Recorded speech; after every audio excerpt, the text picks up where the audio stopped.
Clyde with Bonnie and Clyde Adventures. Today we're working on Bonnie's Kawasaki 600. Got where she wasn't running good. She was running fine. Actually, we ran it out of gas. Apparently vapor locked it. Got to looking on the internet. Noticed a lot of people's having this trouble. What happens when you run something out of gas, all the suction causes a vapor lock. I ain't good with the technology and all that, but what I did, took it apart, took the fuel pump apart, and right there, I took the screwdriver and pushed it back down, which unlocked the fuel pump.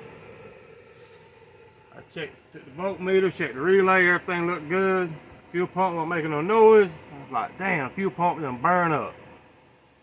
Then I got to playing with a screwdriver. Notice we vapor locked it. I pushed the point back down, and now, as you can see, click.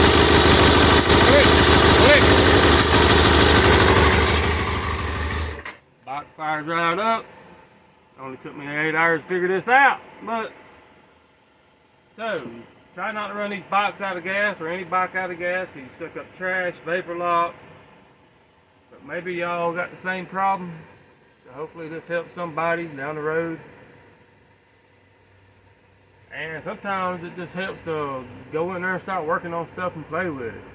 That's how I fix a lot of things a lot of times. Peace out, hit the thumbs up, subscribe. We're headed to the mountains tomorrow. We'll hit some curves. And also enjoy the weather. And some cool, calm riding. And some stream riding. Love y'all. Peace out. Next time.